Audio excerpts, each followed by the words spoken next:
아, 우리 한 달 반, 두 달 네, 동안 그쵸, 듣는 그쵸. 거를 2주 안에 끝내니까? 그쵸, 아, 4배 정도 되겠네요. 그러면 88학점인가? 그렇게 생각인가? 안녕하세요. 스튜디오 자의 민구. 오랜만입니다. 순돌입니다. 오늘 오랜만에 순돌 형께서 나와주셨는데 왜 이렇게 가운을 입고 오셨죠? 아, 좀 있어 보이려고. 이거, 가방이 있더라고요. 야. 그래서 그냥 이제 본가 시작이죠, 거의? 전 이제 거의 시작이죠. 와. 아유, 어떡하냐. 순돌 형과 함께 의대생에 대한 편견 그리고 팩트체크를 한번 해보도록 하겠습니다. 아, 좋습니다. 바로 가볼까요? 가보시죠. 첫 번째, 의대생은 공부만 한다. 아하. 어떻게 생각하세요?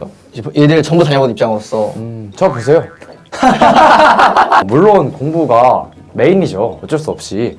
그러려고 온 것도 맞는데, 민구도 지금 테니스 동아리잖아요. 맞아요. 이런 식으로 본과 때도 테니스 진짜 열심히 한 친구 많아요. 맞아요. 네, 그래서 저처럼 이렇게 노는 친구도 좀 있고. 사람들이 사실 의대생 하면 의대가 어떻게 되는지 잘 모르시는데 이 예과라는 게 있다는 걸 잘 모르시는 것 같아요. 아, 그쵸. 예과 때는 학점 반영이 안 되고 2.0만 넘으면 되고 전공에서 F만 안 받으면 돼서 이제 선배들도 예과 때 아, 저희 혹시 공부를 해가야 되나요? 이러면 본과 선배들 다 아, 지금 놀아라. 나중에 후회한다. 그때 놀았던 기억으로 나중에 먹고 산다. 막 그러시더라고요. 오. 그래서 그런 느낌인 것 같고 잘 배우셨네. 두 번째로 의대 가면 연애하기 쉽다. 아. 어떻게 생각하세요? 아하. 저는 그 쉬운 거 못했나 봐요. 아. 이게 물론 접근성은 좀 좋아져요. 과연 서울대 의대생들은 어떤 사람들일까? 호기심 때문에 그쵸. 소개팅은 잘 잡혀요. 미팅도 많이 들어오고. 아, 미팅도 많이 들어오고. 그래서 기회는 많은데 뭐 잘한다 연애를? 이거는 뭐 그냥 사바사죠. 예. 그렇지만 시작은 되게 좀 상대적으로 쉽게 된다. 소개팅 미팅 엄청 많이 들어오고 그죠. 그리고 사실 본과 가서는 CC도 엄청 많이 한다고 들었거든요. 아, 또 이게 실습 돌면은 계속 붙어 다녀야 돼요. 그쵸. 그럼 이제 어쩔 수 없이 남녀가 같은 공간에 오래 있다 보면은 정이 되지 않습니까? 그럼 이제 그 정이 이제 연인으로 이어지는 거죠. 화이팅! 그럼 좀 정리를 하자면 이제 의대 온다고 무조건 연애하기 쉽다 그런 건 아니지만 이제 소개팅이나 미팅 같은 기회가 많이 들어온다. 많이 들어온다. 할 수 있겠네요. 그럼 다음으로 의대생이 의사인 줄 안다. 아하. 특히 좀 중고등학교 동창 친구들 만나면은 무슨 막 친구들도 예, 예. 제일 많이 물어봐요. 왜 모르거든요. 그럼 이제 그냥 의학 사이트 들어가서 아, 이렇대 이러고 그냥 이 정도지. 그리고 이제 본과 3학년, 4학년 되면은 병원 내에서 실습을 돌면서 예, 환자들 직접 문진도 하고 우리가 의무 기록도 써보고 이런단 말이에요. 그래서 그럼 이제 진짜 저기 의사인 줄 아세요. 그래서 늘 이제 입에 달고 사는 게 안녕하세요 학생 의사 황순영입니다. 이렇게 말씀을 꼭 드리죠. 너무 믿지 말라고 우리를. 예과 때도 막 친구들 막 보건진료 같은 거 봉사 가면 아, 맞아요. 봉사하는데 노인분들이 오셔가지고 네. 무슨 약 먹어야 되냐고 그럼 다들 막 저 모릅니다 이러고 저분께 여쭤보세요 이렇게 다 한다고 하더라고요. 다음으로 스리생 같은 의학 드라마가 많이 나왔는데 아, 그죠. 이거를 의대생 입장에서 봤을 때 좀 비슷한지 아, 아니면 진짜 말도 안 되는지. 말도 안 되는지. 일단 그 인물들이 말이 안 되고.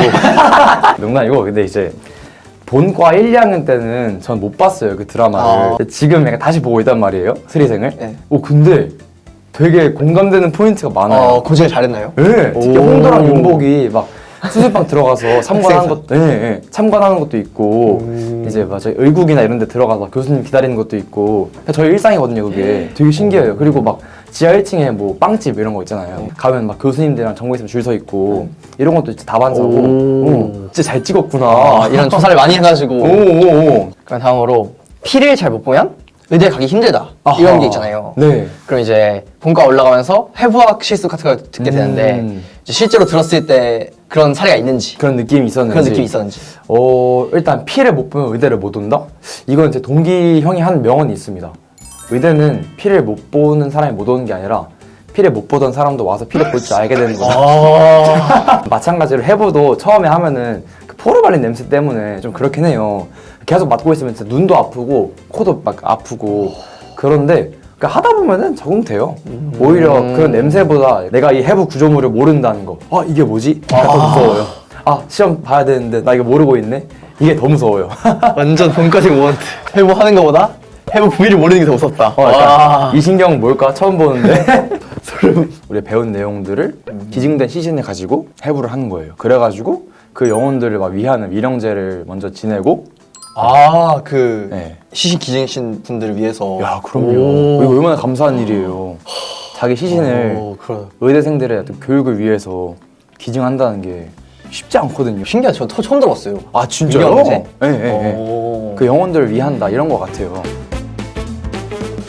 지금부터는 어떤 사람이 의대에 와야 되는지 그런 거에 대해 한번 얘기를 해볼까요? 아, 이거 굉장히 중요한. 그쵸. 네. 한마디로 말씀을 드리자면 고등학교 시절을 한번 보내봤잖아요. 그쵸. 그걸 다시 한다는 각오로 오는 게 좋지 않나 네. 생각을 하는데 고등학교가 빡센가요? 본과가 빡센가요? 저는 본과요. 아, 역시. 그러니까 고등학교 때는 별 생각이 없었는데 대학교 와서 이거 또 한다는 그게 좀 더 스트레스 왔던 것 같아요. 솔직히 말하면 전 이럴 줄 몰랐거든요. 그냥 의대에 되는 게 아는 게 없었어요, 솔직히. 근데 와보니까 이걸 또 하고 있네.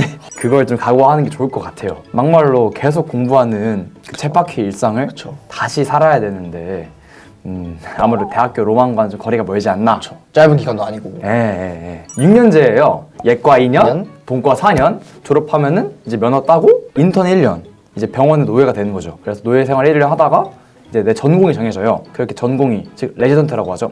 그래서 그걸 3, 4년 거치면은 도합 6 더하기 1 더하기 3은 10 또는 11년. 그리고 남자들 같은 경우는 군대도 갔다 와야 되니까 군대 3년 3년 3개월. 붙고. 그렇죠. 또 어떤 경우에는 교수 하려면 펠로우도 하기도 하니까 그쵸. 그러면 또 1, 2년 붙고 그쵸, 거의 그쵸. 뭐 15년까지도 될 수 있는 네. 엄청 긴 기간 동안 계속 공부를 해야 되는. 그래서 여러분 의대 오면요, 여러분 20대가 없어요. 잘 생각해봐요. 그리고 멘탈이 진짜 강하면 좋겠어요. 여러 과를 실습을 돌아봤는데 일단 뭐 내과 같은 경우에는 좀 중한 사람들이 많이 와요. 어떻게 보면은 잘 퇴원을 하시기가 쉽지가 않은 분들이 많이 오다 보니까 좀 마음이 안 좋을 수밖에 없어요.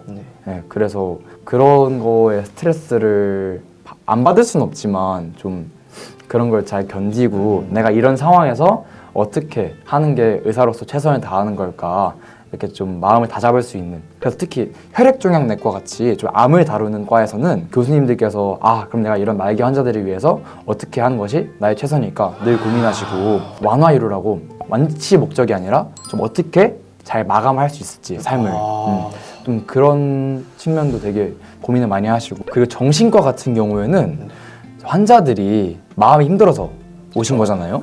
그러다 보니까 그런 환자들을 대해야 되는 의사 입장에서는 이제 물론 공감을 해주는 게 필요하죠. 필요하지만 너무 또 공감을 해주고 내가 거기에 너무 이제 몰입하다 보면은 다른 환자들도 힘들어서 왔는데 내가 의사 역할을 못 하잖아요.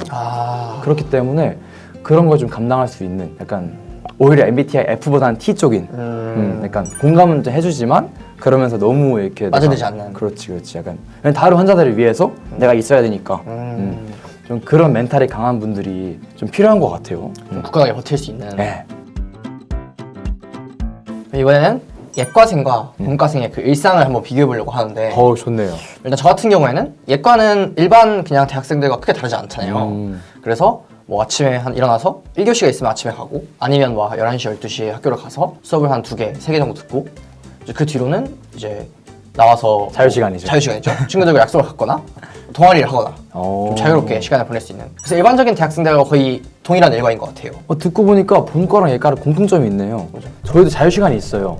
다만 그 자유시간을 이제 공부에 잘 누릴 수 있는 정말 만끽할 수 있죠. 네. 저희도 아침에 일어나요. 저희는 9시에 시작을 하거든요. 보통 수업이 하루에 6개? 많으면 7개? 그럼 이제 보통 4시나 3시, 4시에 보통 많이 끝나죠. 4시에 끝나고 이제 잠깐 조금 쉬거나 뭐 헬스장 잠깐 갔다 오거나 그 다음에 저녁 먹고 이제 되면 저희 자유시간인데 뭐 자유죠. 뭐 공부하든가 공부 안 하고 이제 시험 망치든가. 그래서 뭐 솔직히 얘기하면은 그냥 아침에 공부, 점심에 공부, 저녁에 공부. 뭐야? 본 1, 2 때는 그 수업 많이 듣잖아요. 그쵸. 그때 만약에 그거를 대학 학점으로 바꾸면 몇 학점 정도 돼요? 학점이요? 네. 본과 학점은 좀 다르게 세는 걸로 알고 있는데 그 시간을 일반적인 대학생으로 바꾸면 블록제라고. 블록제. 네. 그러니까 2주 동안 이제 하루에 수업 6개씩 듣는 거예요. 월화수목금 그 다음에 끝나. 그럼 보통 그게 2, 3학점이에요. 애초에 2주에 종강을 하는. 네, 2주 만에 그렇구나. 2주 만에 한 과목 종강.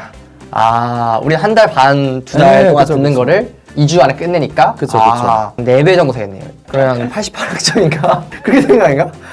2달 동안 듣는 거를 2주에 듣는 거니까. 좀 빡빡하다잉. 그래서 방금 민구가 말한 게 이제 본과 1, 2학년 이제 수업만 듣는 거의. 그리고 이제 본 3, 4가 되면은 이제 졸업하고 나서 바로 투입돼야 되기 때문에 인턴으로 바로 들어갈 수 있게. 예, 바로 들어가야 되니까 이제 오전 오후에는 이제 병원에서 실습을 해요. 뭐 수술을 참관한다든지 외래에 들어가서 이제 어떻게 외래를 보시는지 본다든지 병동 문진을 같이 따라다니면서 아 이렇게 환자를 보시는구나 배우고 의무기록도 우리가 한번 써보고 이런 걸 하고 저녁이 되면은 집에 와서 그냥 각자 공부하고 네, 그래서 좀 그런 게 다르다. 몸으로 좀 뛰다가 저녁에 공부하는 거. 그래서 오늘 이렇게 순우 형을 모시고 이렇게 의대생에 대한 편견 그리고 또 뒤에 본과생에 대해서 좀 퍼오기를 했는데 이제 내년에 졸업하시죠? 네. 나중에 뭐 또 나와주실 거죠?